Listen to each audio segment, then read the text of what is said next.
Untuk pemateri yang pertama, ada Mas Diko Prayoga dari Agribisnis 2010 dengan pengalaman kerja di PT Kino Indonesia Tbk dari 2014 hingga 2015 sebagai manajemen trainee dan sales survivor dan di PT Temposcan Pacific Tbk pada 2016 hingga 2019 sebagai area sales dan promotion manager.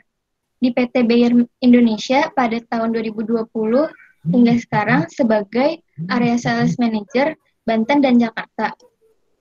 Kemudian untuk pemateri kedua ada Mas Agus Sujiwo dari Agribisnis UB 2010 dengan pengalaman kerja di Pusaka Foundation of Batu City sebagai administration staff pada tahun 2012. Kemudian di Bank Indonesia sebagai internship staff of real sector and economic empowerment monetary or cluster potato patronage Bank Indonesia branch Malang pada tahun 2013. Kemudian di SCTV sebagai kru of Karnaval SCTV pada tahun 2014 dan Sekolah Juwita Plus Batam sebagai Business Studies Economic and Presentation Teacher pada September 2015 dan sampai Desember 2018. Dan di PT Tanijoy Agri Teknologi Nusantara atau Tanijoy pada Januari 2019 hingga sekarang.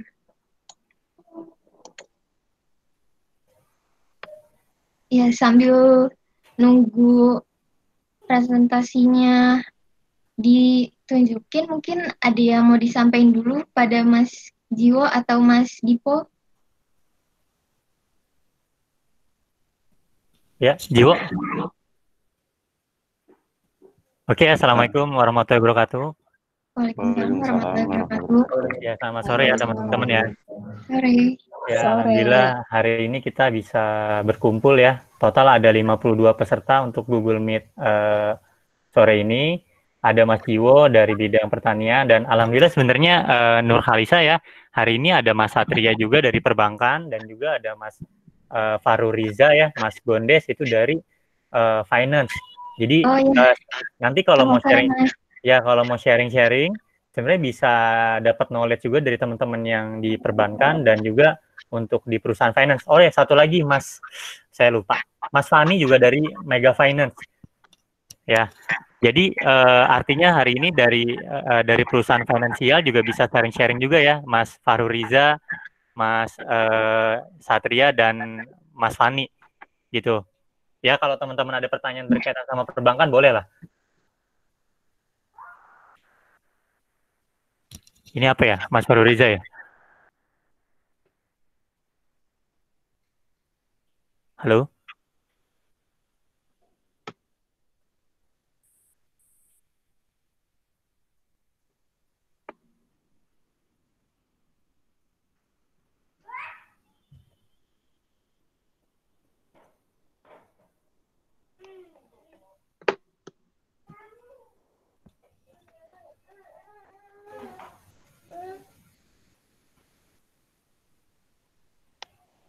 Mohon maaf Mas, sebelumnya mungkin yang menampilkan PPT-nya sedang ada masalah sinyal ya? Iya, oke.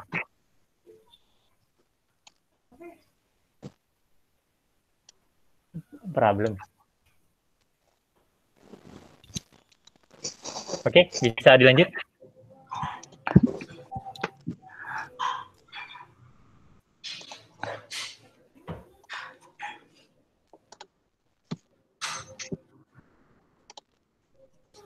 Iya, untuk mempersingkat waktu mungkin kita akan masuk ke materi yang pertama dengan judul Career Opportunity FMCG Industry Sharing with Alumni oleh Mas Dipo Prayoga. Kepada Mas Dipo dipersilakan. Oke ya teman-teman ya, saya mulai ya. Iya Kak. Oke. Assalamualaikum warahmatullahi wabarakatuh. Waalaikumsalam warahmatullahi wabarakatuh. Ya, alhamdulillah ya. Ini kenapa lagi Mas Faru Riza nih?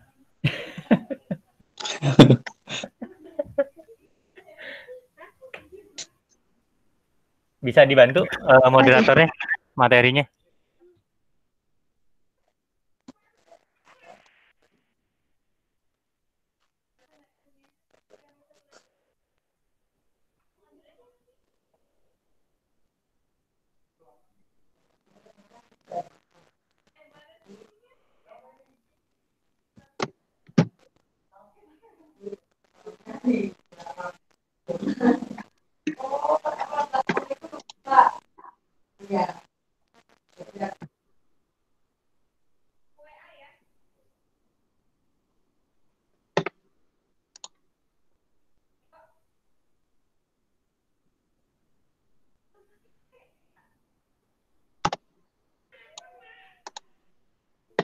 Mohon maaf, Mas Fahru Riza, sebentar ya Mas, soalnya kita mau tampilin PPT-nya.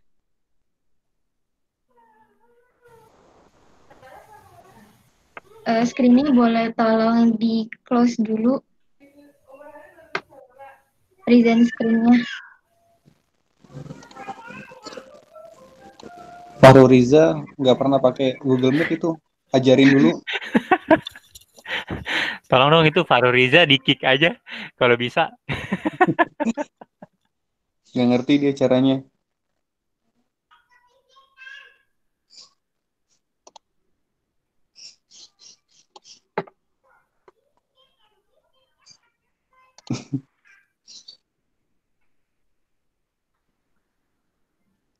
Ya, kepada Mas Dipo boleh dipersilakan. Oke ya, saya lanjutin ya teman-teman ya. Ya, jadi gini. Halo, kedengeran nggak suara saya? Kedengeran, Mas. Oke. Kedengeran. Oke, bisa di apply nggak ininya PPT-nya karena munculnya baru separuh. Oh iya, maaf, bentar.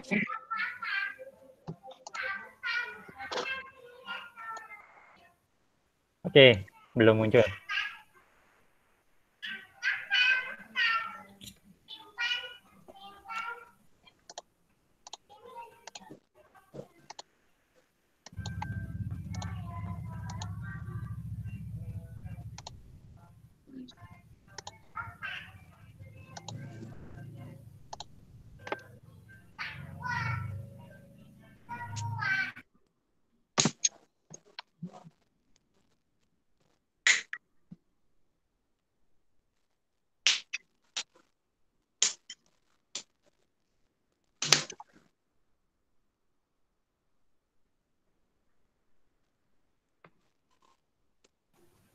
Oke ya, assalamualaikum warahmatullahi wabarakatuh teman-teman. Waalaikumsalam warahmatullahi wabarakatuh. Ya, selamat sore ya. Waalaikumsalam warahmatullahi wabarakatuh. Ya, alhamdulillah sore ini ya saya bisa bertemu dengan teman-teman anggota Permaseta yang aktif. Ya, maksudnya yang masih kuliah, bisa bertemu juga dengan Mas Satria, Mas Jiwo, Mas Fahru Riza, Mas Fani yang ikut join juga di forum ini ya. Saya ucapin terima kasih buat teman-teman pengurus Departemen Keprofesian ya yang sudah bisa membuat acara ini. Menurut saya ini salah satu langkah yang luar biasa ya, Permaseta bisa buat forum seperti ini dan kita bisa sharing knowledge. Nah, sedikit pendahuluan dari saya sebelum masuk ke materi. Ini just share aja ya, dulu zaman saya 5 tahun yang lalu ya, masih di kampus. Jujur saya belum tahu istilahnya saya lulus tuh mau kemana, mau bekerja sebagai apa. Terus yang saya tahu hanya industri, kita lulus sosek itu agribisnis, kita lulus cari kerja di perbankan, cari kerja di perkebunan, atau yang paling keren-kerennya tuh petrokimia Gresik, ya nggak, bener ya? Atau bisa di PTPN, atau nanti kita di perkebunan gula. Jadi wawasan kita itu kalau saya bisa bilang ya, kita secara intelektualnya dapat di kampus, tapi secara pengetahuan kita di dunia profesional setelah kuliah, lulus kuliah itu kita nggak tahu apa-apa. Nah, makanya di sini saya juga mau bantu teman-teman dari Permaseta, khususnya teman-teman anggota aktif untuk sharing mengenai peluang bisnis, peluang kerja kita ya di dunia lulusan sosek ini, khususnya yang saya geluti sekarang di FMCG industri atau fast moving consumer good. Oke, bisa dilanjut slide-nya. Nah, ini selayang pandang aja teman-teman ya. Saya ada sedikit cerita juga tentang background saya dulu. Partner saya dulu ada Mas Satria juga, ada Mas Jiwo. Ya, jadi sebenarnya saya bekerja di dunia FMCG atau di fast moving consumer good itu ada ceritanya ya. Saya bisa diterima di Kino waktu itu. Jadi sedikit cerita. Sorry kalau gue tahu sekarang di Brawijaya masih banyak pedagang ini nggak, pedagang jualan yang di gazebo nggak, kerupuk-kerupuk? Masih Kak, masih ada. Masih ya. Nah, jadi dulu itu saya karena apa ya, saya lihat ada peluang ya di gazebo. Nah, saya dulu berpikiran untuk membeli snack-snack yang bal-balan di pasar besar. Nah, kalau teman-teman tahu nanti bisa ke pasar besar, tanya Mas Satria juga, pedagang gazebo juga. Sampai dulu ada ikatan pedagang gazebo ya teman-teman ya. Nah, jadi jadi saya punya cerita dulu saya beli snack-snack ini dalam bentuk bal-balan, terus saya kemas teman-teman di kos-kosan. Nah, saya kemas di kos-kosan, terus saya bikin brand sendiri. Nah, brandnya itu namanya brand anak rantau. Ya, nah, so far keuntungannya luar biasa. Dari modal 100.000 sehari ya, itu keuntungannya bisa dapat, kalau laku semua bisa dapat 400.000, modal 100.000 aja. Nah, dari saya berdagang ini ya, berdagang di gazebo, ini saya cerita pada saat interview di Kino. Dan kalau saya lihat HRD itu bisa menerima saya ya, karena saya bisa cerita ini juga. Cara berdagang saya di gazebo-gazebo. Nah, itu sedikit sayang pandang aja ya sebelum masuk ke materi utamanya. Oke, next, bisa dilanjut. Ya, ini sedikit gambaran tentang pengalaman saya, awal karir saya hingga saat ini. Nah, jadi untuk karir saya, sedikit cerita, sebelum saya masuk ke dunia FMCG, saya sebelumnya pernah bekerja di perkebunan sawit. Jadi bukan semata-mata saya dulu lulus langsung di FMCG, enggak. Jadi istilahnya saya pernah mencoba di bidang saya di pertanian, seperti yang saya sebut tadi, karena kita lulus tahunya kerja di perkebunan, di perbankan, atau di apa lagi tuh, yang biasa banyak, di petrokimia kita tesnya. Nah, jadi saya pernah masuk di perusahaan perkebunan namanya PT Triputra, ya, tapi saya nggak lama, hanya 2 bulan saya keluar, karena saya ngerasa itu nggak sesuai passion saya.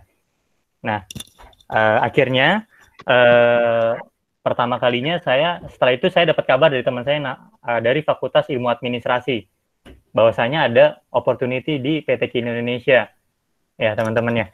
Nah, awal karir saya di PT Kino Indonesia tahun 2014. Nah, saya coba waktu itu sebagai manajemen train, sales and operation namanya. Ya. Kemudian di manajemen train itu setelah 6 bulan saya lulus, saya diberikan kepercayaan untuk jadi sales supervisor. Nah, kemudian saya 1,5 tahun di PT Kino Indonesia, saya memutuskan untuk meningkatkan karir saya di PT Temposcan Pacific, ya, yang dimulai tahun 2000. Ini kayaknya tahun ini salah ya. Dimulai tahun 2016 saya mulai di PT Temposcan, ya, tahun 2016 sampai tahun 2020. Soalnya agak typo ya. Nah, kemudian, jadi kalau PT Temposcan Pacific itu saya handle produk-produk kayak My Baby, tahu ya, My Baby ya? Iya tahu. Bodrex, kemudian Marina, kemudian Neoremasil, ada Hemaviton juga. Nah, dan saat itu saya juga nggak hanya bekerja di Jakarta, saya pernah handle area di Kalimantan. Saya sempat 2 tahun di Kalimantan. Nah, setelah 4 tahun saya di Temposcan Pacific, saya baru saja join ke PT Bayer Indonesia, ya, untuk produk-produk seperti CDR, ya, Redoxon, untuk tonikum Bayer, dan produk-produk konsumer seperti Saridon, terus ada Claritin untuk red dot-nya ya. Oke. Monggo, next. Nah, oke, sedikit gambaran di atasnya dulu ya. Oke, sedikit gambaran aja buat teman-teman. Untuk saya sih mau ngasih ringkasan aja apa sih perusahaan FMCG. Nah, jadi FMCG itu sebenarnya singkatan teman-teman. Ya, jadi panjangannya FMCG itu Fast Moving Consumer Good. Jadi bisa teman-teman bisa gambarannya itu FMCG itu perusahaan yang memiliki produk dengan perputaran omset yang cepat. Ya, jadi teman-teman bisa bayangin ya. Boleh saya tanya moderator ya? Coba kayak Nurhalisa aja, kamu pakai produk kapan aja untuk sehari-hari deh coba. Bisa disebutin dari wajah sampai ke makanannya, food and beverage-nya biasanya. Mungkin sabun cuci muka, sabun mandi yang ya, nggak apa-apa sebutin brandnya aja. Mungkin Pond's, Dove, okay. Atau untuk makanannya ada sosis Farmhouse. Oke.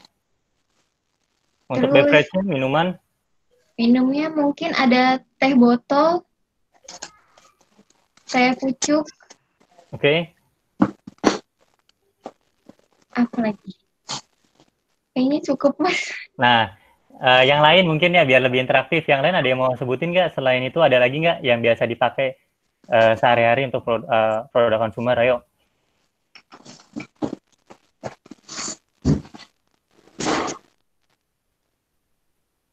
Ya mungkin teman-teman ada yang mau nambahin. Kalau saya lebih ini ke produk ini apa Unilever gitu. Ya, misalnya? Apa sih Pepsodent, terus sampo-samponya juga. Ya, Tapi betul. kebanyakan Unilever. Unilever ya. Ya. Oke, makasih Analiza ya. Satria mungkin mau tambahin, Sat?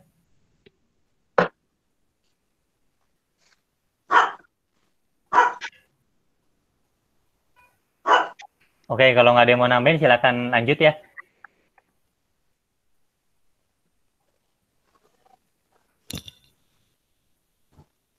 Next, Nur Halisa. Oke, nah tadi dari Nur Halisa sama Analiza ya. Nah, tadi sudah menyebutkan ya beberapa produk konsumer yang biasa dipakai ya. Nah, jadi di industri konsumer itu ada berbagai macam perusahaan ya, perusahaan besar yang memang teman-teman juga bisa lulus pun bisa join ke sini. Nah, salah satu contoh ya, biasanya untuk household, untuk facial wash, terus ada lagi, facial foam, terus ada lagi untuk sabun, ada pasta gigi, biasanya lebih banyak di produk-produknya Unilever pemainnya. Ya, ada Unilever, ada Sayap Mas atau Wings Care ya. Nah, kemudian untuk di brand-brand food biasanya yang menguasai itu ada untuk perusahaan, saya jelasin dulu. Di perusahaan FMCG itu terbagi jadi dua. Ada perusahaan FMCG yang perusahaan penanaman modal dalam negeri atau perusahaan lokal ya, Indonesia base ya. Contoh yang perusahaan lokal itu seperti Mayora ya, ada lagi Indofood, ada lagi PT Kino, terus ada lagi Sari Ayu kalau di dekoratifnya atau kosmetik. Kemudian kalau di consumer health-nya atau di OTC-nya ada Temposcan, kemudian ada Kalbe, ada Dexa Medica. Nah, terus ada lagi perusahaan FMCG yang base-nya itu penanaman modal dalam negeri, dalam PMA, penanaman modal asing atau perusahaan multinasional. Contohnya apa? Seperti Unilever, ya, kemudian ada Nestle, kemudian ada Danone, ya, kemudian ada kalau di OTC-nya ada GSK atau GlaxoSmithKline, itu produknya Panadol kalau GSK ya. Terus ada Bayer, kemudian ada Konimex ya, dan lain-lain ya. Nah, itu gambaran untuk perusahaan asing dan perusahaan dalam negerinya. Nah, nanti saya akan jelaskan lebih detail mengenai perusahaan asing dan dalam negerinya teman-teman ya. Nah, kalau untuk produk Wardah, apa di sini ada yang pernah pakai? Pernah, Kak. Oke. Nah, jadi untuk ya istilahnya perusahaan raksasanya ya, grade-nya untuk di dekoratif, saat ini di Indonesia itu yang menguasai pertama L'Oreal, ya, Wardah. Wardah itu kalau teman-teman nanti apply job tuh namanya PT Paragon, atau magang itu namanya PT Paragon. Terus ada lagi Sari Ayu, kemudian ada Revlon. Ini saya nggak taruh semua nih logo perusahaannya. Yang pasti peluang teman-teman banyak banget deh. Nanti saya jelasin selanjutnya. Oke, sampai di sini ada yang mau ditanyain? Masih belum, Kak. Sebelum ya. Yang lain nggak ada. Ini 64 peserta ya. Oke, saya lanjutin ya teman-teman ya. Nah, ini saya mau kasih lihat gambarannya household spending datanya Nielsen. Nah, teman-teman kalau teman-teman tahu di perusahaan FMCG di consumer good, ya kita menggunakan data biasanya data yang dirilis oleh Nielsen, ASEAN Nielsen. Nah, kenapa kita pakai data ASEAN Nielsen? Karena memang apa ya data dari ASEAN Nielsen ini lebih valid untuk kita gunakan sebagai apa ya baseline untuk menentukan strategi sales atau strategi branding atau strategi penentuan titik distribusi. Nah, ini saya kasih tahu aja gambarannya pada teman-teman berapa sih kontribusi dari apa ya konsumsi FMCG di setiap orangnya gitu loh. Ya, gambarannya seperti ini. Nah, kalau kita lihat rata-rata setiap orang mengkonsumsi produk FMCG itu ya teman-teman itu hampir di setiap tahunnya ya, rata-rata setiap orang itu lebih dari 10% penggunaan uangnya untuk mengkonsumsi produk-produk FMCG. Seperti tadi kan dari Nur Harisa udah jelasin, sama yang satunya lagi saya nggak lupa namanya ya, Liza atau siapa. Contoh penggunaan kamu itu untuk beli Pond's, terus beli apa lagi tadi? Untuk beli pasta gigi, belum beli sabun Lifebuoy, belum beli kecap. Nah, jadi kalau dihitung rata-rata dari surveinya Nielsen, rata-rata setiap orang itu menggunakan uangnya minimal 10% untuk membeli produk-produk FMCG. Artinya di industri ini peluangnya sangat tinggi karena semua orang menggunakan produk ini gitu loh. Ya. Oke, lanjut. Nah, ini sedikit gambaran untuk FMCG flow bisnis ya. Nah, jadi teman-teman kan pengen tahu ya, di perusahaan fast moving consumer goods sebenarnya apa sih Pak, Kak, bisnisnya gitu loh.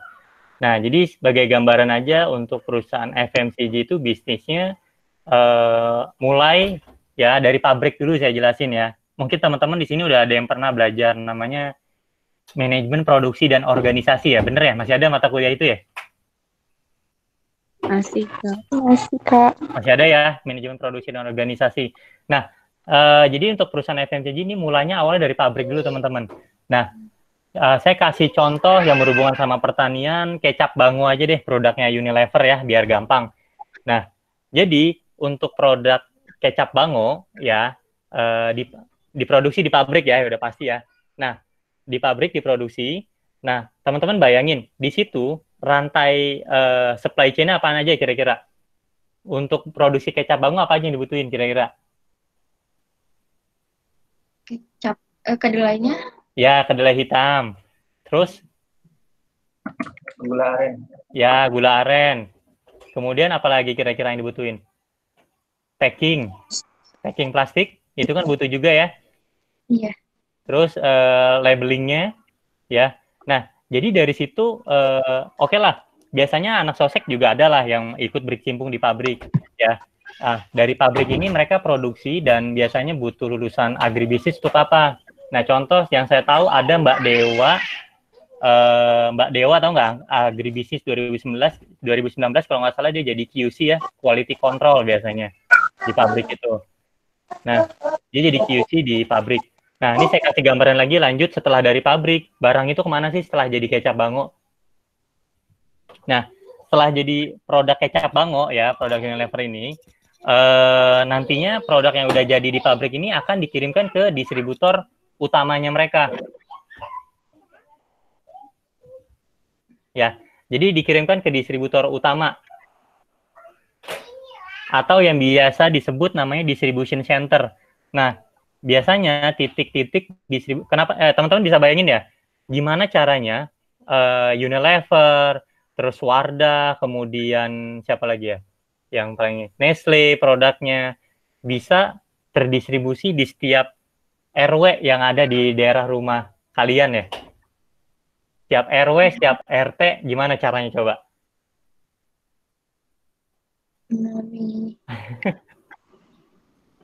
Atau produknya Kino. Nah, jadi mereka pakai sistem pertama ya dari pabrik, nanti mereka akan kirimkan ke distributor utamanya mereka masing-masing. Nah, nanti distributor utama mereka punya titik distribution center di setiap kota. Contoh, kalau di wilayah timur biasanya ada di daerah Surabaya. Ya, kalau di daerah barat biasanya ada di titiknya itu ada di daerah Jawa Barat ya, Cikarang atau Jakarta. Kalau Sumatera biasanya ada di Lampung atau Medan. Kalau daerah Sulawesi ada di daerah Makassar. Itu namanya titik distribution center mereka. Nah, jadi nanti akan berkorelasi. Makanya nanti akan lebih banyak lowongan kerja yang titiknya itu di Surabaya, di Jakarta, di Bekasi, di Lampung, Medan, atau di Makassar. Bener nggak? Iya.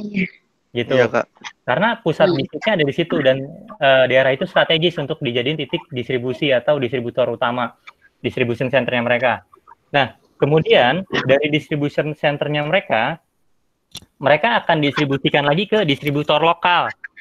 Nah, contoh ya, tadi dari Surabaya, yang titik distribution centernya Surabaya akan distribusikannya lagi ke distributor lokalnya Malang, distributor lokalnya si siapa lagi ya? Yang daerah kecil aja Jepara atau daerah Kediri, seperti itu teman-teman.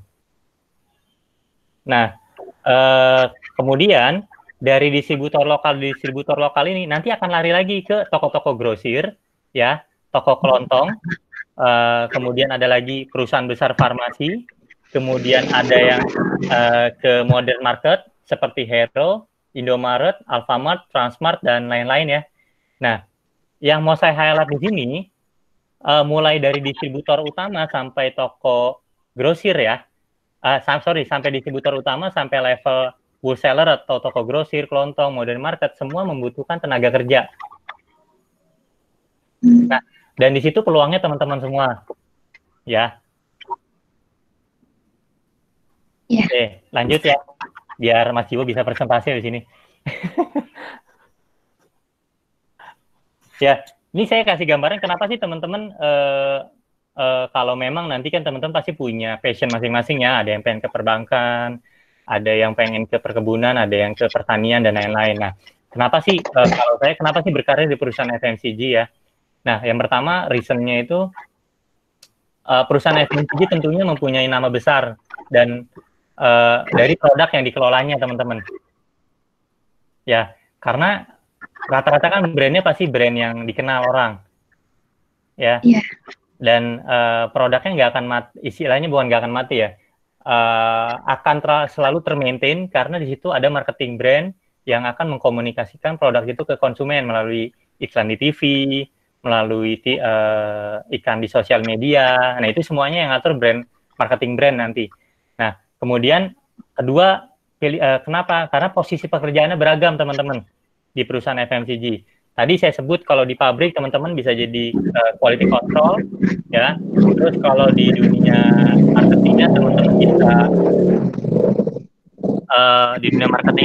bisa pilih jadi area sales manager ya, area sales supervisor. Itu nanti perannya teman-teman mencairkan stok yang ada di distributor itu. Kemudian teman-teman juga bisa jadi key account manager. Nah, ini ada yang menarik buat teman-teman namanya key account manager. Nah, setiap perusahaan FMCG dia punya namanya key account manager. Key account itu kayak Indomart, Alfamart, kemudian Lion Superindo, terus ada Transmart, terus ada Hero. Nah, setiap account itu ada yang bertanggung jawab untuk mengelola atau bertanggung jawab untuk tag PO-nya gitu loh, cari PO, cari omset, ngerti nggak? Ngerti. Nah, jadi setiap account, contoh Hero kayak account manajernya Nurhalisa. Terus kemudian contoh kalau Carrefour itu kayak account manajernya si Putih. Atau kemudian si Transmart kayak account manajernya Muhammad. Nah, mereka masing-masing orang ini akan bertanggung jawab terhadap akun-akun ini. Jadi satu orang megang akun se-Indonesia, Transmart Indonesia gitu. Nah, kemudian saya lanjutin ya. Nah, terus ketiga, pengalaman kerja di perusahaan FMCG ini berharga. Kenapa saya berharga? Karena gini teman-teman. Tadi kan saya udah jelasin ya gambarannya, Nurhalisa pegang akun Indomart, Dava pegang Alfamart, contoh gitu ya. Nah, meskipun Nurhalisa pindah ke contoh Nurhalisa pertama kali bekerja di PT Tempo ya, Temposcan. Nah, setelah 2 tahun Nurhalisa punya pengalaman di Alfamart, di handle akun Alfamart, Nurhalisa pindah ke Wardah. Nah, itu nggak akan ada bedanya. Karena yang dihadapi Nurhalisa, buyernya, apa istilahnya, penjualnya, orang yang ngurusin PO-nya sama. Yang berbeda hanya produknya aja. Gitu. Di area sales manager pun sama. Kamu mau pindah ke perusahaan manapun, kalau areanya sama ya outlet-outletnya sama juga. Nggak berbeda. Jadi nggak susah. Kenapa nggak susah? Karena kamu maintain hal yang udah terjadi, udah existing, bukan nyari kayak di film-film ya, salesman atau orang yang megang akun ngetok rumah satu-satu. Assalamualaikum, selamat pagi Bapak Ibu, saya menawarin. Enggak kayak gitu. Jadi kamu tinggal maintain akun-akun ini. Gitu, ya. Nah, saya bilang makanya pengalaman pekerja berharga. Nah, terus yang terakhir, kalau teman-teman bekerja di perusahaan asing atau PMA seperti Nestle, ya seperti Unilever, ya atau Bayer atau L'Oreal, teman-teman punya kesempatan untuk bekerja di berbagai negara, ya. Termasuk di Kino pun, mana saya ketemu dari alumni Brawijaya, mereka ada kok manajemen trainnya yang buat dikirim ke Vietnam, ke Filipina. Karena memang perusahaan-perusahaan FMCG ini kan ekspansinya sampai luar ya. Jadi teman-teman punya kesempatan bekerja di berbagai negara dan rate-nya pun nanti dibayar sesuai dengan rate negara tersebut ya. Jadi beda pembayarannya dengan yang kalau bekerja di Indonesia gitu ya. Jadi peluangnya juga tinggi ya. Sampai di sini ada yang mau ditanya nggak?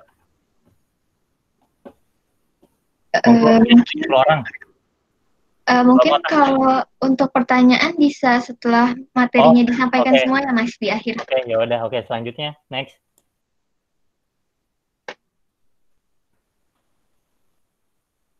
Nah, ini yang tadi saya jelasin ya, udah jelas semua sih. Yang saya jelasin tadi ini ini agak typo ya. Jadi ini career opportunity untuk graduate agribisnis ya. Jadi teman-teman bisa jadi kayak account manager atau CAM istilahnya di FMCG. Terus ada lagi istilahnya marketing brand.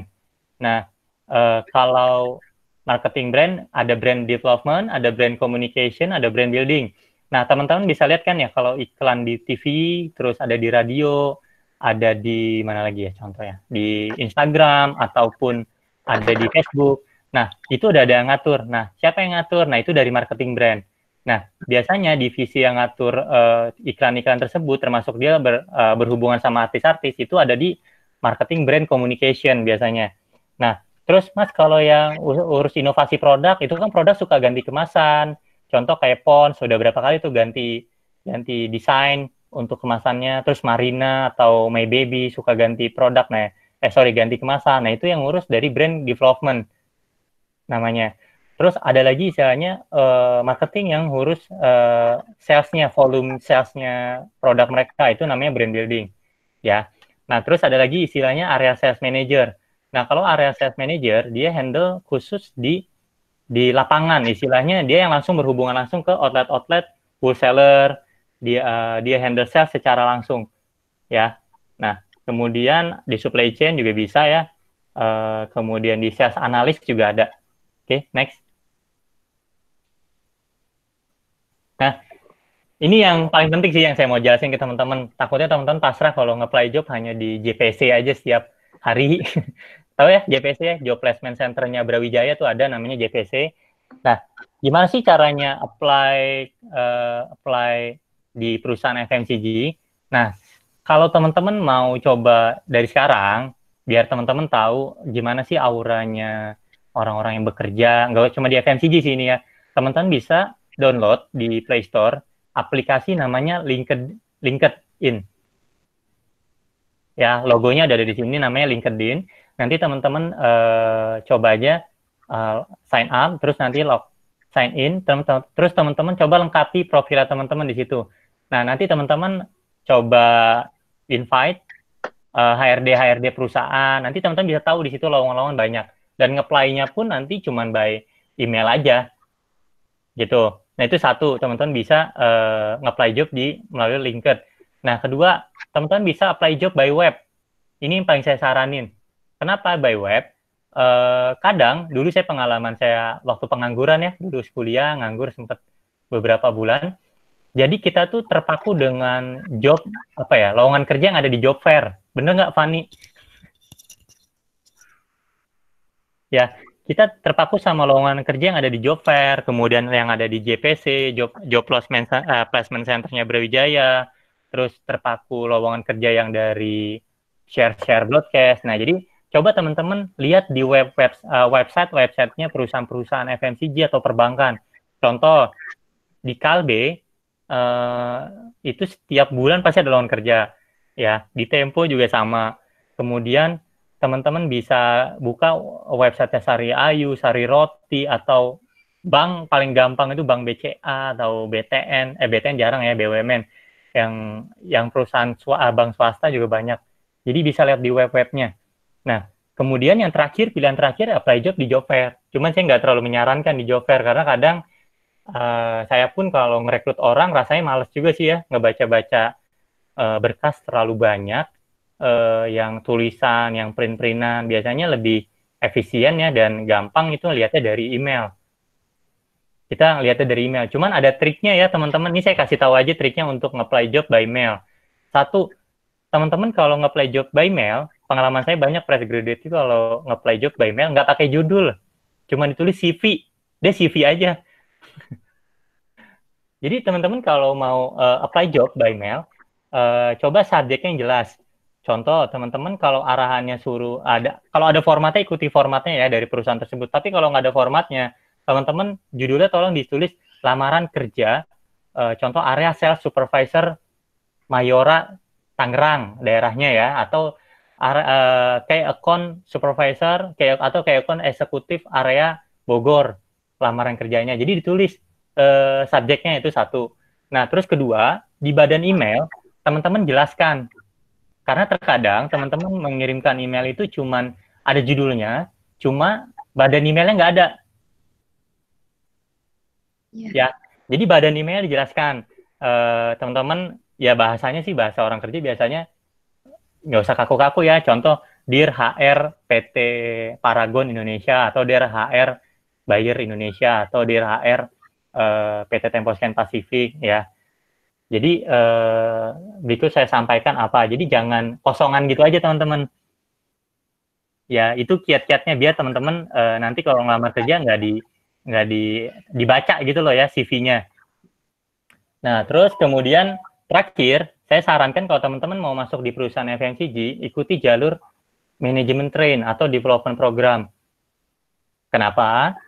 Ini semua anak Brawijaya ya.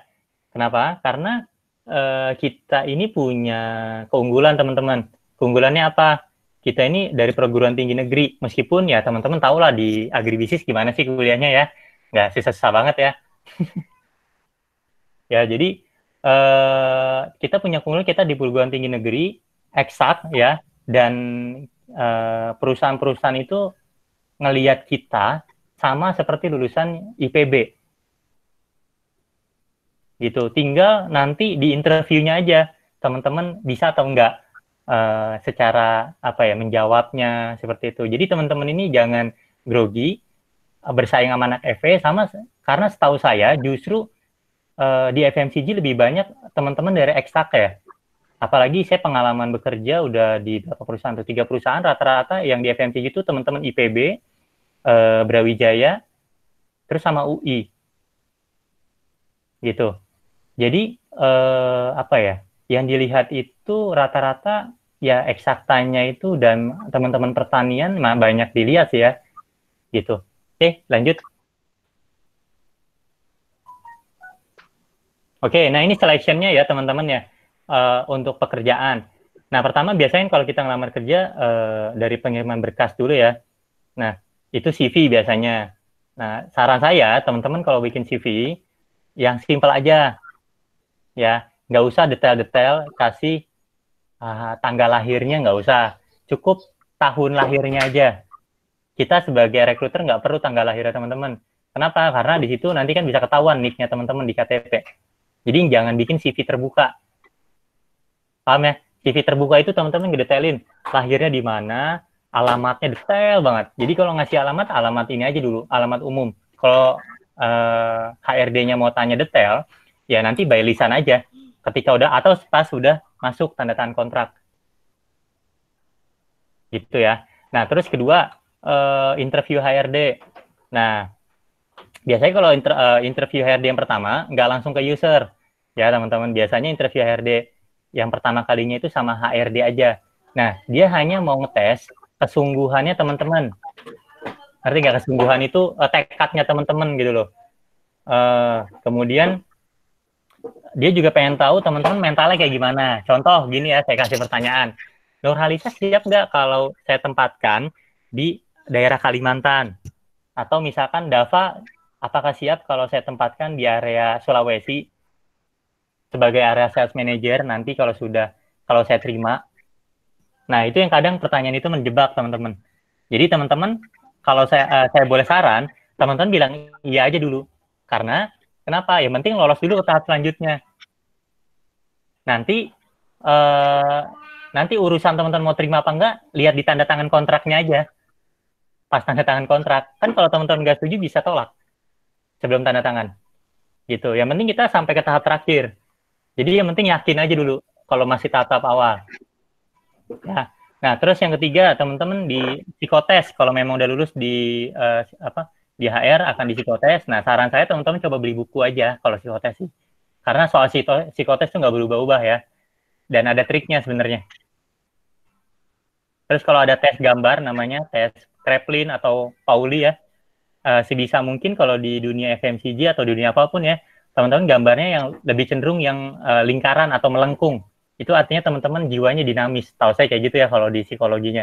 Jangan gambar kotak, kaku gitu loh. Nah, terus yang keempat tahapannya ada interview user, teman-teman. Nah, di interview user biasanya ngobrol lebih santai ya. Di perusahaan manapun kalau interview user ngobrol lebih santai, biasanya nanya background kamu seperti apa, terus kesiapanmu aja. Sama knowledge-nya teman-teman tentang pekerjaan yang akan teman gelutin. Gitu, makanya kita sekarang hari ini sharing-sharing nih biar lebih paham, biar nyambung kalau ngomong sama interviewer. Nah, terus terakhir ada yang namanya tes kesehatan. Nah, ada juga perusahaan yang nggak pakai tes kesehatan ya. Nah, jadi biasanya tes kesehatan ini ya biasa lah ya, teman-teman nanti dicek apakah, dan ini nggak mempengaruhi sebenarnya, dia cuma pengen tahu teman-teman punya penyakit apaan aja sih, karena berkaitan sama asuransi di perusahaan tersebut. Ya. Nah, terus terakhir kalau semua udah lolos baru tanda tangan kontrak. Nah, ini saya bilang, ini penentuannya teman-teman mau terima atau enggak. Jadi jangan pede dulu kalau di interview HR di tahap kedua ditanya mau Kalimantan, saya nggak mau, jangan pede dulu, nanti aja tunggu tanda tangan kontraknya aja. Kalau teman-teman nggak setuju tanda tangan kontrak, ya nggak usah ditanda tangan, kan nggak apa-apa, nggak kena denda. Gitu teman-teman ya. Oke, monggo dilanjut. Udah habis ya? Udah. Oke, kalau dari saya sih itu aja teman-teman. Kalau ada yang mau tanya, monggo. Atau Mas Jiwo dulu. Atau, iya. Oh iya, makasih Mas Jiwo udah nyampein materi yang pertama. Karena waktunya udah mepet, jadi kita lanjut aja ya ke materi yang kedua tentang Tani Joy oleh Mas Agus Sujiwo. Pada Mas Jiwo, dipersilakan. Oke, terima kasih. Assalamualaikum warahmatullahi wabarakatuh. Waalaikumsalam warahmatullahi wabarakatuh. Nanti mungkin saya jelaskan tentang Tani Joy-nya nggak terlalu detail banget. Untuk beberapa slide hanya akan saya tampilkan sedikit. Nah, pertama sih mungkin saya pengen cerita dikit ya. Tadi hampir sama seperti yang diceritain sama Mas Dipo. Awal-awal ketika kita mau lulus dulu, itu mungkin pandangan kita terkait untuk karir dari lulusan agribisnis itu terbatas banget. Tapi ternyata kita bisa kerja di bidang apapun. Karena sekarang bidang perbankan, apalagi bidang perbankan atau bidang otomotif pun kita juga bisa masuk ke sana. Nanti mungkin saya bakal share sedikit pengalaman saya. Dulu saya juga pernah mau masuk atau pernah ikut seleksi di Nestle. Nah, Nestle ini selain rekrutmen untuk lowongan staff di daerah, juga kan ada program manajemen train. Dan manajemen train ini Nestle itu dibuka tiap tahun. Kalau teman-teman mau lihat, silakan bisa update di website. Dan dari yang apply itu seluruh Indonesia itu sekitar 40 ribuan.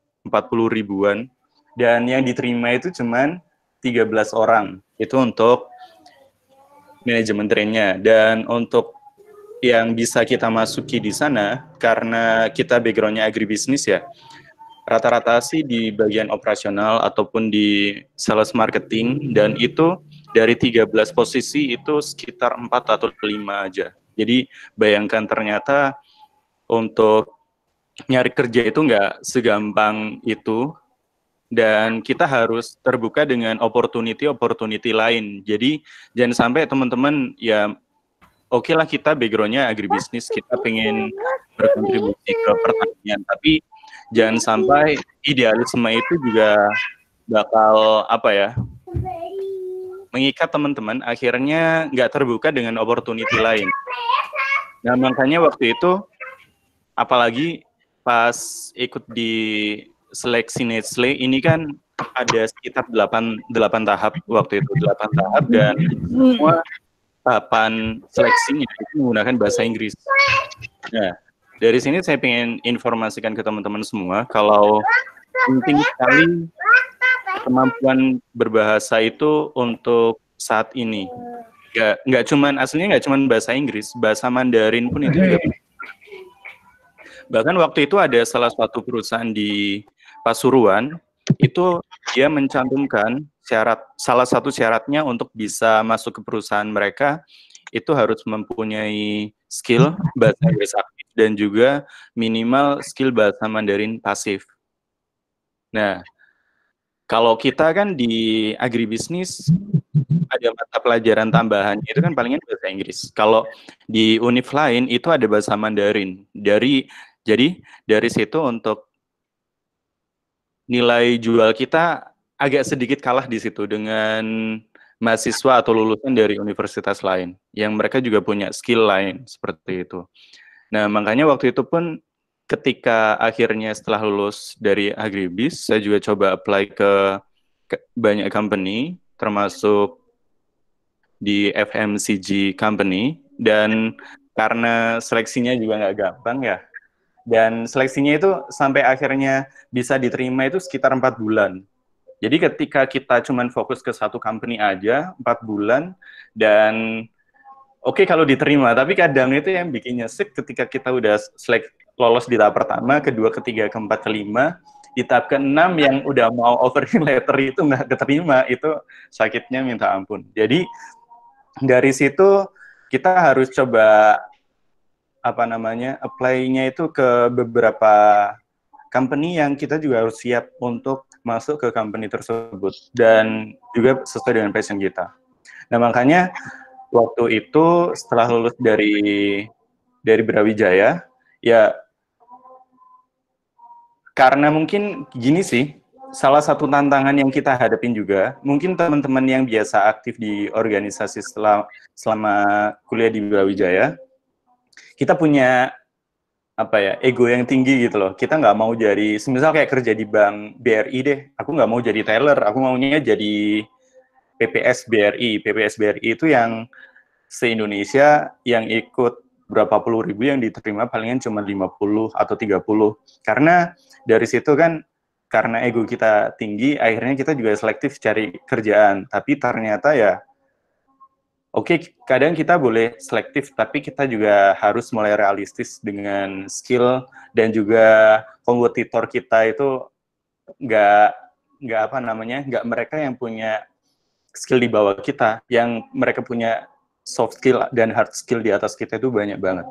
Termasuk waktu itu pas saya ikut di Nestle pun, dari 40 ribuan itu banyak banget juga lulusan dari luar negeri, yang mereka kuliah S1-nya di luar negeri, mereka balik ke Indonesia, ikut seleksi di Nestle itu. Nah, setelah itu, saya juga coba apply ke salah satu sekolah. Nah, dari sini saya juga terbuka, ternyata lulusan agribisnis juga bisa jadi jadi pengajar.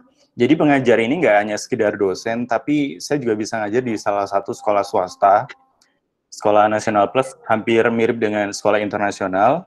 Nah, di situ saya ngajar mata pelajaran Business Studies sama Economics. Jadi ternyata di sana ada kurikulum Cambridge yang diajarkan di Indonesia dan butuh pengajarnya juga local teacher, nggak cuma native. Ada beberapa native dan sebagian juga membutuhkan local teacher, dan itu sesuai dengan pengalaman kita. Itu buat teman-teman yang sebelumnya aktif jadi asisten mungkin kali ya. Jadi asisten untuk mata kuliah MPO, manajemen agribisnis, rancangan usaha agribisnis, dan itu semuanya bisa terterapkan sekali ilmu-ilmu selama saya kuliah di Brawijaya. Nah, tapi setelah hampir 4 tahun sudah mengajar di dunia pendidikan dan hasrat ingin kembali ke dunia pertanian itu tinggi banget. Akhirnya waktu itu ada tawaran dari salah satu teman yang juga founder dari startup untuk saya bisa gabung di startupnya dia. Nah, dan baru sekitar tahun 2019 gabung dan akhirnya bergabung sampai sekarang. Dan awalnya sih untuk startup mungkin pas kita masih kuliah masih belum se-booming sekarang kali ya. Kalau dulu palingan kita kenal kayak Facebook, kemudian Google. Kita belum mengenal yang namanya Gojek. Zaman kita kuliah dulu itu nggak ada yang namanya kita pesan makanan lewat Gojek. Kita nyari ojek aja buat kelahan aja juga susah kalau nggak cari tebengan teman. Nah, tapi kalau sekarang kita mau kemana, sekarang pakai Gojek, pakai Grab, dan banyak startup lain yang mulai bermunculan itu sekitar mulai tahun 2013-2014 itu dunia per-startupan di Indonesia itu udah mulai booming.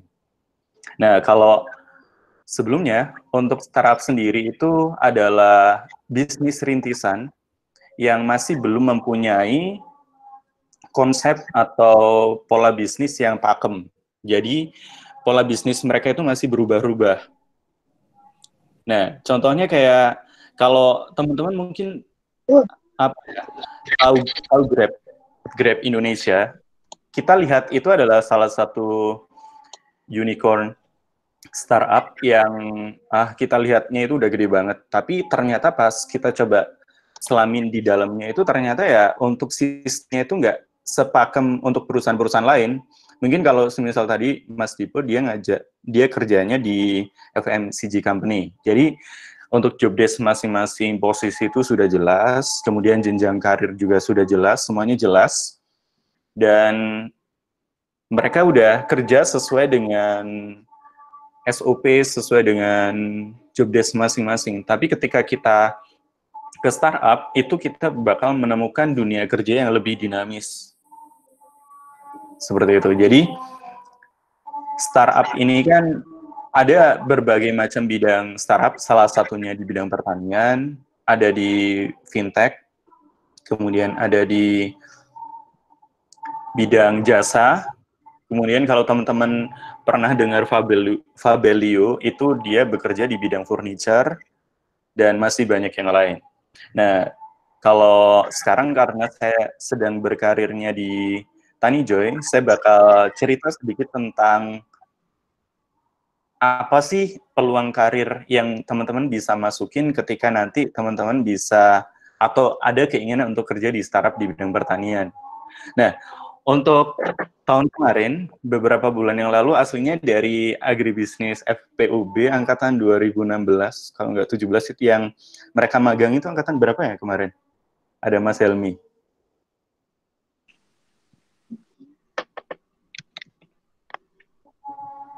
2016, oke. Nah, jadi 2016 kemarin itu ada sekitar 5 orang dari agribisnis FPUB itu magang di Tanijoy untuk beberapa posisi yang berbeda. Nah, kalau kemarin mungkin ada beberapa yang magangnya itu di divisi operation, ada juga yang magangnya di divisi HR atau human resource, ada juga yang internship-nya di bidang marketing. Nah, dari situ ternyata kita bisa kerja atau kita bisa melakukan pekerjaan di beberapa divisi. Nggak cuman di bidang penjualan saja, tapi di bidang operation, di bidang brand kita juga bisa masuk ke situ. Sama gini sih, sebelum saya jelaskan secara rinci untuk macam-macam karirnya di startup, kadang soft skill kita dan keahlian-keahlian yang nggak sesuai dengan jurusan itu juga penting kadang. Ini kalau boleh saya tanya, teman-teman di sini sekitar 70-an peserta, ada yang jago Corel Draw nggak? Atau desain? Mungkin ada yang bisa jawab pesertanya. Nah, bisa komen atau bisa ngomong deh. Ada yang bisa Corel atau bisa desain? Belum ya? Oke. Nah, jadi kelihatannya simple kalau skillnya. Kalau di kepanitiaan mungkin teman-teman biasanya ngerjainnya itu di bagian divisi PDD ya. Nggak tahu kalau sekarang namanya apa. Di bagian publikasi dulu kan untuk bikin desain acara PL1 atau kegiatan seminar nasional, kita menyerahkan semuanya ke bagian PDD. Tapi kelihatannya simple sih kerjanya, cuma desain-desain doang. Tapi ternyata pas sudah masuk ke dunia kerja, apalagi startup, itu bisa terpakai ketika teman-teman nanti masuk ke bagian marketing atau bagian desain. Nah, kalau di Tanijoy sendiri, itu untuk kalau di marketing sendiri itu ada lead of marketing atau head of marketing, kemudian ada bagian junior design. Nah, yang mereka biasanya bikin contoh-contoh animasi. Kemudian ada yang bagian PR, itu yang berhubungan dengan klien, kemudian berhubungan dengan organisasi luar. Contohnya ketika dari Permaseta meminta Tanijo untuk menjadi pemateri, jadi dari Tanijo harus mengirimkan itu ke PR. Kemudian ada pameran, kemudian ada kerjasama dengan instansi, itu juga urusannya dengan PR. Selain PR juga ada bagian business development. Jadi bagian business development ini tugasnya adalah melihat opportunity dari startup ini untuk bisa kolaborasi. Jadi kayak kemarin kita juga sempat berkolaborasi dengan beberapa NGO luar negeri. Salah satunya kita kerja sama dengan Prisma. Prisma itu salah satu NGO dari Australia. Kemudian dari Tanijo juga kerjasama dengan beberapa perusahaan asing, salah satunya DBS. Nah, kemarin Tanijo mendapatkan grant itu bantuan sebesar 2 miliar rupiah untuk bisa dimanfaatkan oleh Tanijo. Nah, dan masih banyak lain. Nanti mungkin di slide selanjutnya. Nah, untuk pertama, ini kan kalau Tanijo dia fokusnya ke dunia pertanian. Nah, kalau di slide pertama, umum sektor ada 30% populasi usia kerja yang bekerja di pertanian tertinggi ketiga dari Asia Pacific Economic Cooperation. Itu 30%. Nah, ada 60% orang tinggal di daerah pedesaan. Dari slide pertama ini kita lihatnya dulu, kalau kita ngomong tentang startup, kita lihat dari suatu bisnis model yang bisa kita ciptakan. Karena tujuannya dari startup ini adalah memberikan solusi untuk memudahkan orang-orang bisa lebih mudah untuk menyelesaikan permasalahan-permasalahan yang ada di sekitar kita. Salah satunya karena kita fokusnya ke pertanian, kita ingin membantu atau ingin berkontribusi ke dunia pertanian. Oke, mungkin bisa next slide.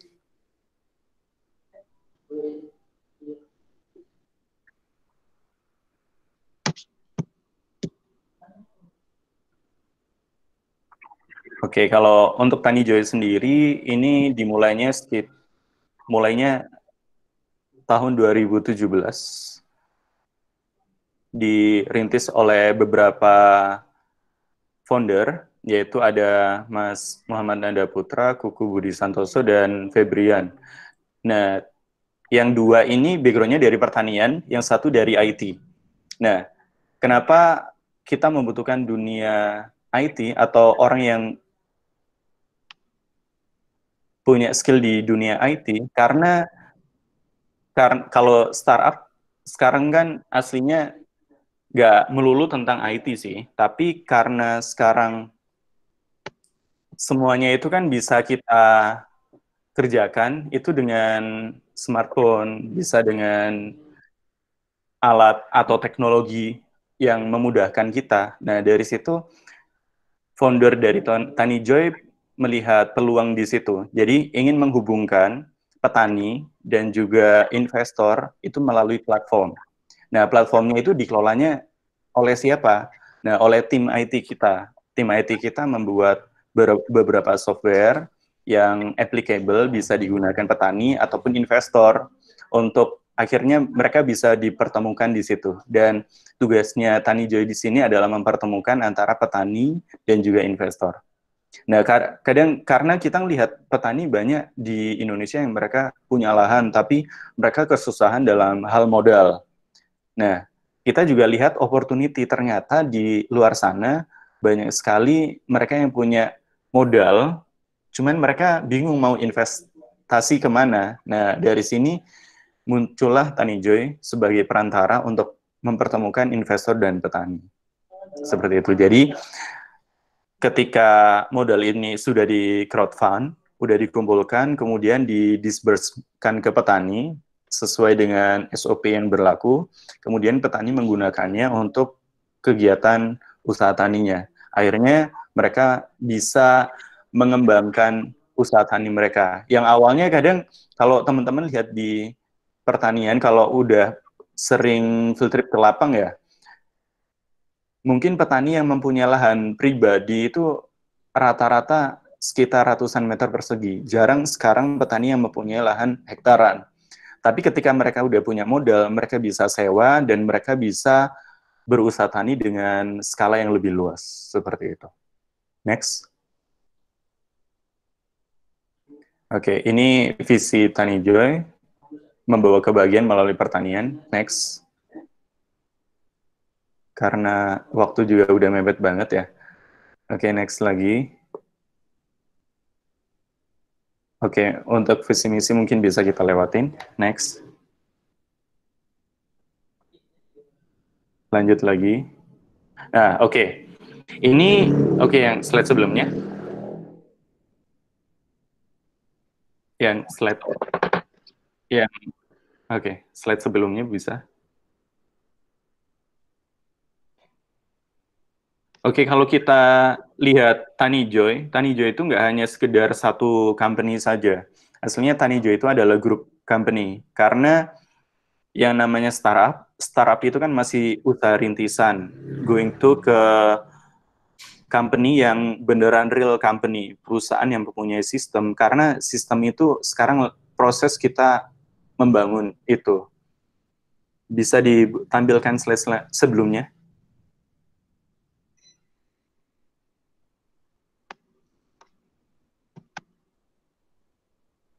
Nah,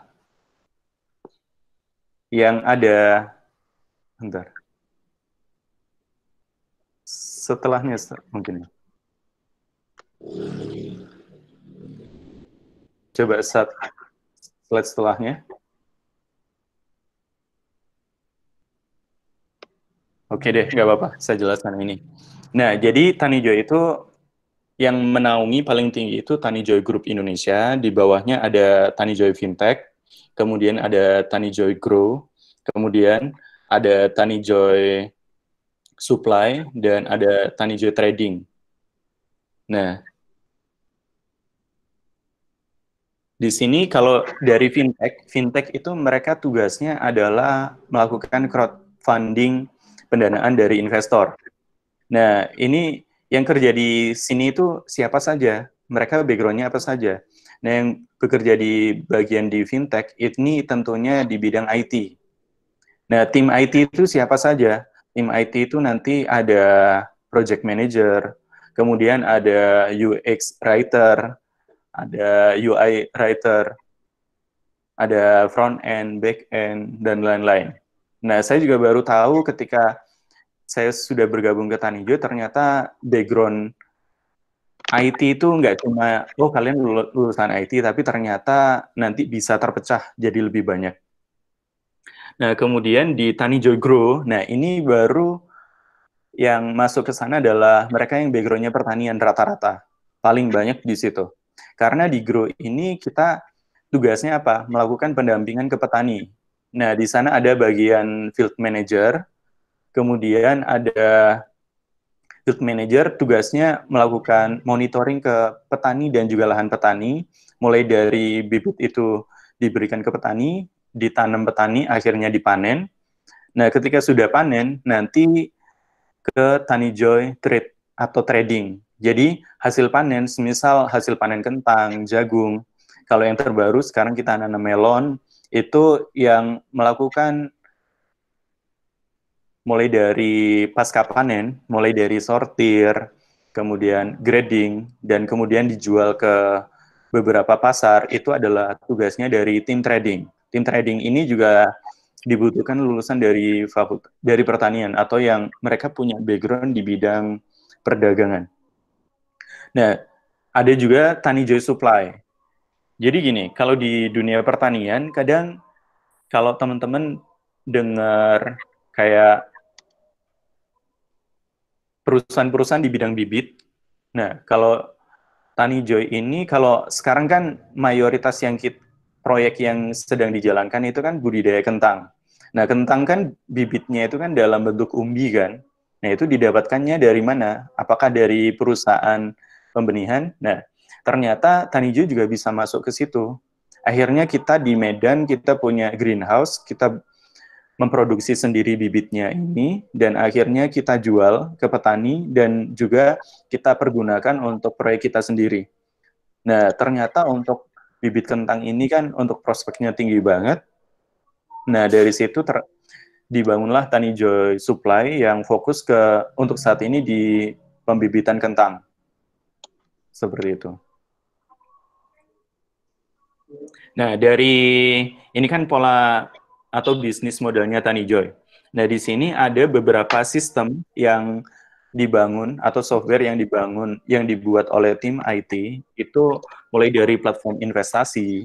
Itu kan mungkin teman-teman ada yang pernah bikin website atau bisa bikin website. Nah, ternyata skill untuk membuat website itu diperlukan sekali di sini. Jadi, kalau teman-teman bisa searching di websitenya Tani Joy, itu ada website yang udah rapi sekali, itu hasil karya dari teman-teman tim IT. Kemudian ada Tani Joy Grow. Tani Joy Grow di sini adalah aplikasi yang bisa di-download oleh investor. Jadi investor bisa melakukan cross-check untuk progres atau tingkat pertumbuhan dari tanaman yang mereka investasikan di proyek mereka. Jadi mereka bisa kontrol di situ. Jadi ada update tiap bulannya atau tiap bulan beberapa kali oleh petani yang dibantu oleh field manager.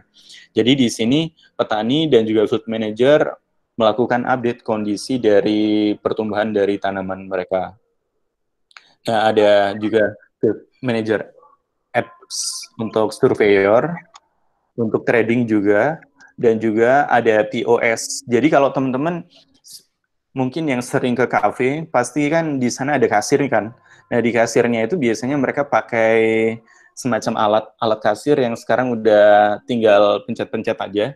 Nah, kalau biasanya kan ada pawon, kemudian ada moka pos. Nah, kalau Tani Joy juga sekarang mulai mengembangkan namanya POS, sistem POS-nya Tani Joy. Kita rencananya dan sekarang sudah melakukan approach ke beberapa toko pertanian. Jadi toko pertanian nanti bakal menggunakan produk dari Tani Joy untuk transaksi yang dilakukan oleh toko pertanian dengan petani mitra Tani Joy ataupun non mitra Tani Joy. Seperti itu. Jadi dari sini kesimpulan yang bisa saya berikan, untuk opportunity teman-teman bisa berkarir di fintech kalau di bidang pertanian itu, kalian bisa masuk ke tim marketing, bisa masuk ke bagian operasional tadi di bagian field manager, atau teman-teman bisa jadi project manager. Jadi project manager itu yang mengontrol proyek dari semua masing-masing area. Bisa teman-teman juga masuk ke bagian trading, dan juga teman-teman bisa masuk ke bagian HR atau human resource. Dan teman-teman juga bisa masuk ke bagian GS, seperti itu. Dan nggak menutup kemungkinan ketika teman-teman punya skill di bidang IT, teman-teman juga bisa masuk ke startup. Karena skill teman-teman ketika bisa digunakan di startup, kadang skill jauh lebih diperhitungkan daripada background pendidikan kita. Karena kalau di bagian tim IT kami itu ada salah satunya yang background-nya malah biologi. Dia S1 biologi dari UI, kemudian dia kerjanya jadi UX writer di tim IT kita. Seperti itu. Oke, next. Nah, ini mungkin untuk rantai pasok tidak jauh berbeda dengan rantai pasok yang teman-teman pelajarin di perkuliahan, ini kita yang biasanya menghandle di bidang ini adalah tim trading. Biasanya dari hasil panen petani mitra kita, ada sebagian kecil yang kita jual tengkulak, ada yang sebagian besar kita jual langsung ke pasar induk. Dan untuk sekarang kita kerjasama dengan Sunpride, jadi hasil panen melon kita, kemarin kita jual langsung ke Sunpride dengan harga kontrak, seperti itu. Untuk ekspor, ini kita masih coba eksplor untuk beberapa komunitas, tapi mayoritas masih ke pemasok lokal dan industri juga. Oke, next. Next, lanjut. Nah, ini ada beberapa investment platform kita yang sedang dikembangkan oleh teman-teman IT. Itu investment platform itu di website, kemudian ada dashboard-nya, dashboard pendana, dan juga dashboard peminjam. Peminjam di sini adalah, kita bahasakan peminjam ini biasanya petani. Jadi petani di situ bisa mengecek untuk nilai-nilai yang sudah mereka ajukan dan juga mereka sudah pergunakan, itu bisa detail mereka cek di dashboard ini. Jadi produk kita itu selain produk investasi, itu ada juga produknya dalam bentuk software seperti ini. Dan yang sekarang terakhir kita kembangkan itu adalah POS. Oke, next.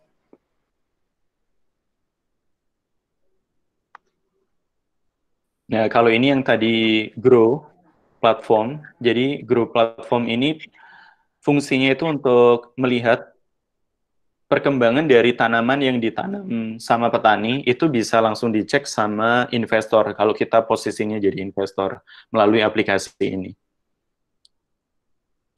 Next.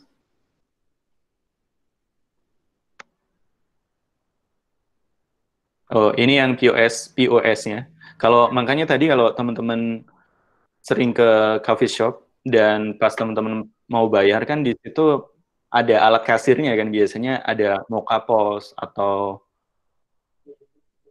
Pawon. Nah, ini adalah aplikasi yang dikembangkan oleh Tanijoy. Oke, next. Nah, ini ada wilayah-wilayah yang sekarang sedang kita kembangkan, itu di Jawa Timur, di Malang, Trenggalek, dan Ponorogo. Di Jogja itu ada di Sleman, di Jawa Tengah ada di Purbalingga, Dieng, Banjarnegara. Nah, di Jawa Barat ada di Bogor, Garut, Cipatat, Lembang, Cianjur, Cipanas. Nah, kalau di Sumatera ini salah satu yang paling besar itu di Brastagi, karena merupakan salah satu pusat pertanian kalau di Sumatera Utara. Next. Nah, ini adalah ringkasan sejauh ini mulai tahun 2017 sampai 2020, ada sekitar 77 proyek yang sedang berlangsung, ada 650 mitra, dan proyek selesai ada 34, dan yang terakhir ini ada 20 vendor agro input yang sudah kita ajak kerjasama, dan total pengguna di sini, total pengguna adalah investor yang sudah download aplikasi itu sampai Oktober 2019 itu sekitar 9.347. Dan sudah sekitar 1.920 buruh tani yang sudah bekerja sama dengan proyek yang kita jalankan. Next. Oke, ini untuk ringkasan untuk sampai sekarang akumulasi hasil penjualan bibit itu 213 US dollar. Dan total untuk distribusinya sekitar 300.000 ke nol. Kalau teman-teman tahu untuk satuannya bibit kentang itu ke nol. Next. Nah, ini ada beberapa teman-teman kita yang bekerja di lapang. Rata-rata untuk tim kita lulusannya S1, yang mereka kerja di greenhouse, kita di Brastagi, ada field manager kita juga di Medan. Next.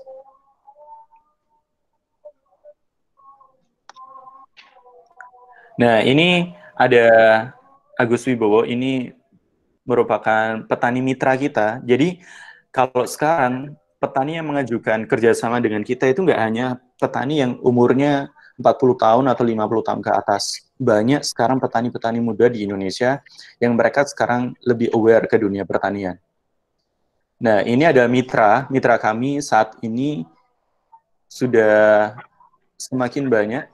Kalau di perkebunan juga kita kerjasama dengan Switch Seed, kemudian dengan petrokimia kita juga udah mulai kerjasama. Nah, untuk perbankan ada BNI, kemudian ada Permata Bank, kemudian mitra kita ada DBS dan juga Prisma. Oke, next. Karena udah azan kali ya, gimana? Sudah azan, kok. Daerah Malang udah azan, kok. Ya, ini udah buka. Apa materinya udah selesai, Mas? Sudah selesai. Jadi kesimpulannya untuk, nah ini BOD dan BOC, dan ini untuk kegiatan kita. Untuk di bidang fintech mungkin kalau saya sih lebih kepengennya lebih banyak diskusi sih. Ya, baik. Oke, mungkin itu yang bisa saya sampaikan. Atas kurang lebihnya, terima kasih. Wassalamualaikum warahmatullahi wabarakatuh. Waalaikumsalam warahmatullahi wabarakatuh. Ya, terima kasih pada Mas Jiwo yang udah menyampaikan materi mengenai Tani Joy. Mungkin langsung aja kita masuk ke sesi pertanyaan ya. Untuk peserta yang ingin bertanya bisa dibuka kolom chatnya. Nanti akan kita sampaikan pertanyaannya terlebih dahulu. Tadi sudah ada pertanyaan untuk dari Mas Helmi Aulia. Pertanyaannya, apa boleh di-share value apa yang menjadi unggulan spesifik anak agribisnis UB atau fresh graduate jika dibanding dengan jurusan serupa seperti FEB, manajemen, teknik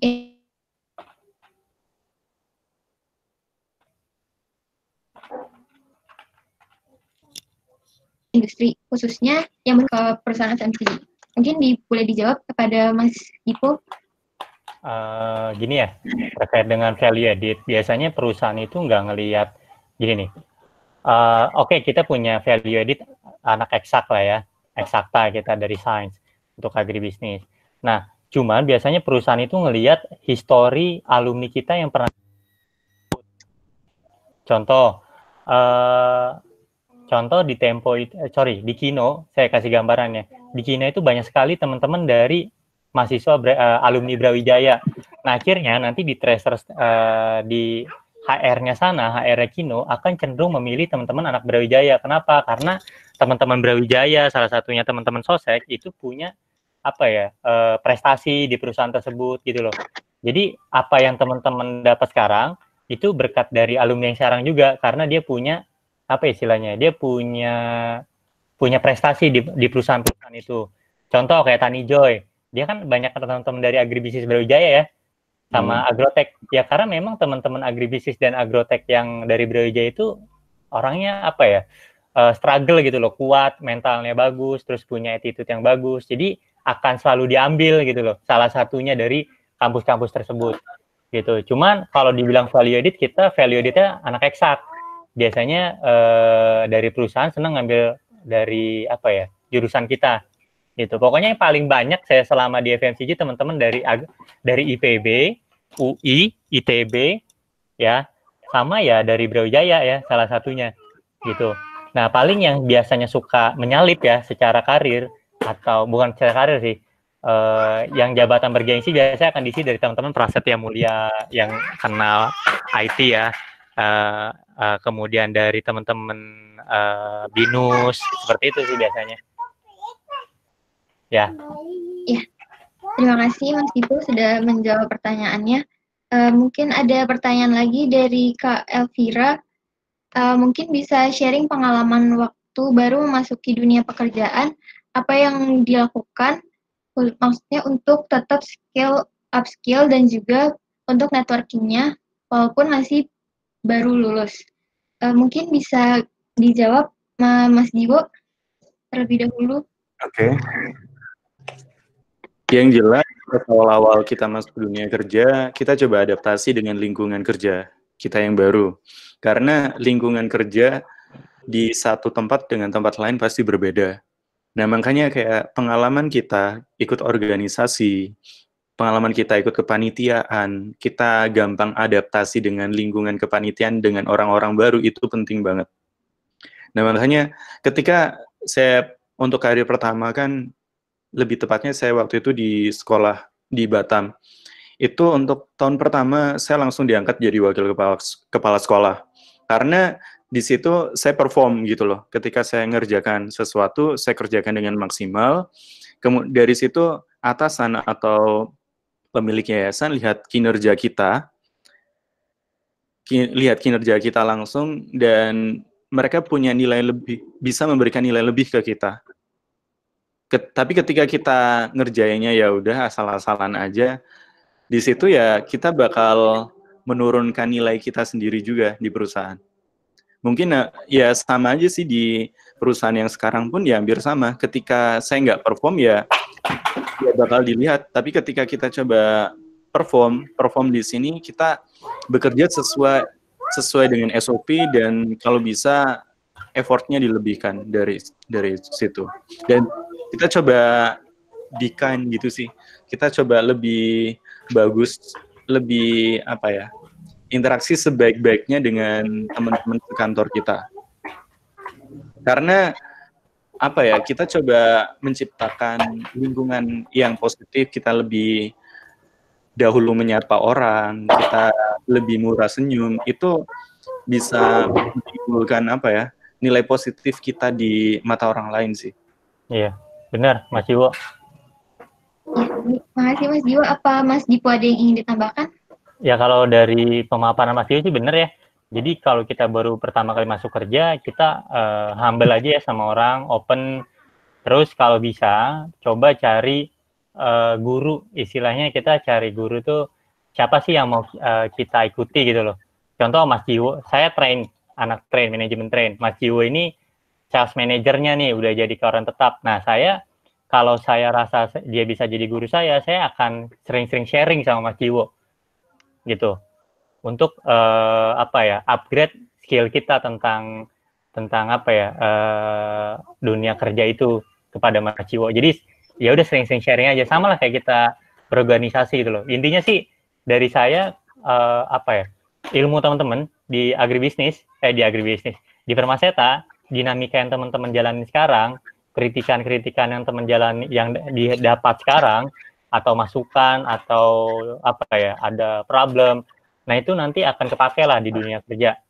Asalkan teman-teman di saat berorganisasi bisa menjalankan proses problem solving, terus bisa mengakomodir teman, terus bisa berperan. Jangan pas ada problem malah menghilang dari organisasi. Biasanya kayak gitu sih. Banyak, ada yang beberapa yang kalau ada problem malah ngilang, pas nggak ada problem seneng-seneng baru datang. Ya Wo ya. Iya benar. Terima kasih Mas Dipo. Ya. Nah, ini ada pertanyaan lagi. Iya, selanjutnya ada pertanyaan dari Mas Hanggoro. Apa kita kan punya pengetahuan dan pengalaman selama kuliah, tidak hanya di eksak, ada bagian sosialnya juga. Nah, bisakah kita nantinya masuk atau keterima di bagian HR atau SDM atau bagian selain marketing atau sales, dan mungkin kalau ada info mengenai hal tersebut, ada tips and triknya, mungkin bisa dijawab terlebih dahulu Mas Dipo. Dipersilakan. Hanggoro ya. Jadi gini, bisa, saya jawab bisa. Kenapa? Karena ada. Saya kasih contoh. Dulu ada Presiden BEM, anggota utama juga, sekarang jadi HR di SAT namanya perusahaannya, atau Alfamart. Nah, dia HR, Mas Tio Nugroho, tahu nggak? Nggak tahu, Po. Mas Tio. Ya, jauh banget angkatannya, Po. Iya, 2008. Jadi, untuk jadi HR, untuk teman-teman jadi di bidang sosial, bisa aja selama perusahaan tersebut mau menerima di bidang lulusan agribisnis. Biasanya ada yang menerima semua jurusan. Nah, nanti apa sih yang dilihat dari perusahaan tersebut? Biasanya dilihat ya teman-teman ada passionnya nggak di situ, gitu loh. Karena HR itu nggak harus psikologi. Kalau teman-teman paham mengenai ketenaga kerjaan, teman-teman bisa building tim, ya biasanya bisa diterima aja, gitu sih. Nggak harus kita jurusan eksak, kerja di eksak, selama tuh perusahaan mau nerima bisa aja. Contoh ada lagi Mas Andi Mujianto, sekarang kerjanya ngurusin inian, apa sih namanya itu? BPJS Ketenagakerjaan. BPJS Ketenagakerjaan. Ada apa hubungannya pertanian sama BPJS Ketenagakerjaan? Ternyata dia punya proyek BPJS Tenaga untuk merekrut petani-petani agar mengikuti program jaminan sosial dari BPJS Tenaga Kerja. Jadi nggak ada yang nggak mungkin sih selama kita punya passion di situ. Ya. Monggo Mas Jiwo, mungkin ada yang ingin ditambahkan? Ada sih beberapa teman yang juga kerjanya di bidang HR.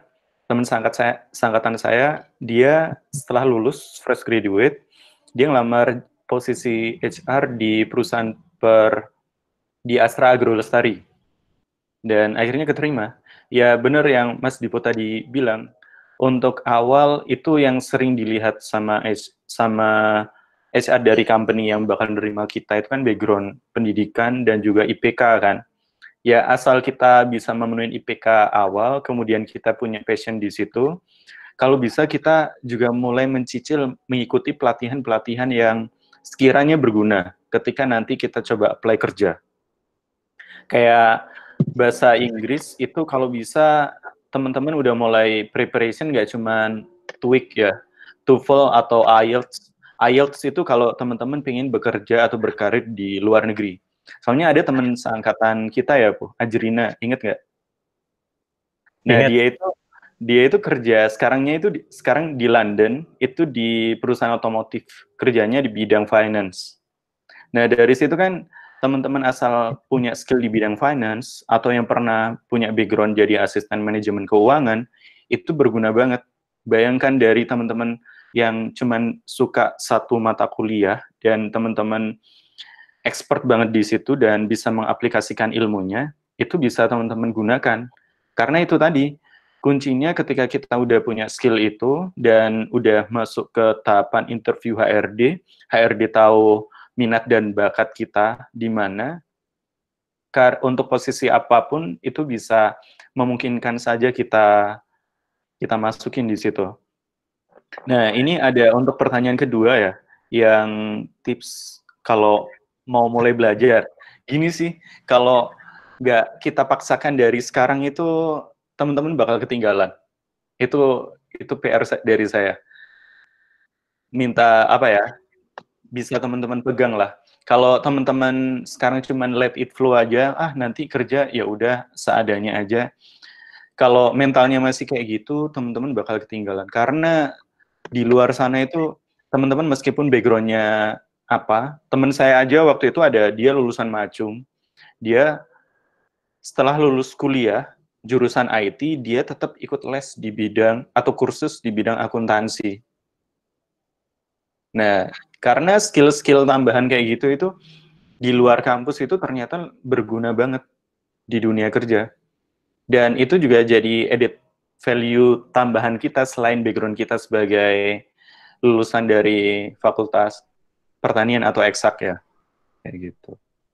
Baik, Mas Jiwo, mungkin dari Mas Dipo ada yang ingin ditambahkan untuk pertanyaan terakhir, mengingat waktunya juga udah mepet. Oke.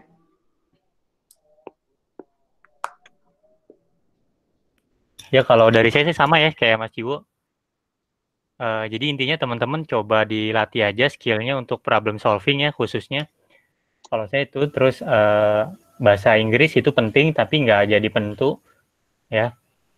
Kemudian saya rasa sih untuk skill di IT-nya ya, untuk Microsoft Excel, PowerPoint, sama public speaking-nya yang perlu dilatih.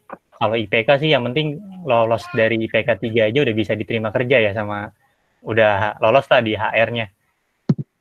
Sama jaga penampilan dari sekarang, karena nanti yang akan dilihat penampilan juga, karena itu menentukan. Iya benar banget sih. Dah, mungkin terakhir dari saya mau ngasih kuis aja karena udah mau buka puasa. Yang bisa jawab, saya kasih pulsa 50.000. Ini berkait sama Permaseta. Coba 100.000 dong. Yang di luar alumni ya, tolong yang bisa nyanyiin Mars Permaseta silakan. Ya, mungkin ada peserta yang ingin menjawab.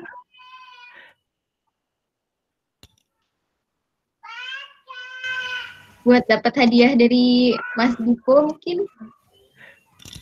Kalau nggak bisa liriknya.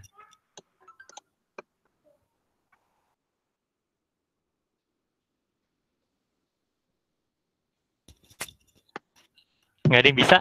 Mars Permaseta? Atau moderatornya? Atau kadep profesinya atau ketumnya deh? Salah satunya, saya pengen tahu masih pada inget nggak Mars Permaseta? Mungkin Kak Putih boleh kalau mau, Kak. Nah itu siapa ada apa? Atau Mbak kita boleh.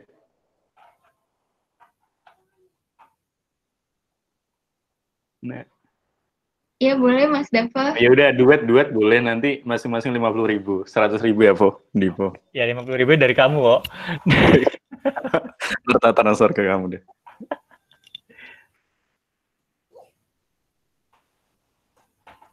Oke, ada yang mau coba? Satu, ini udah mau buka puasa di Jakarta soalnya.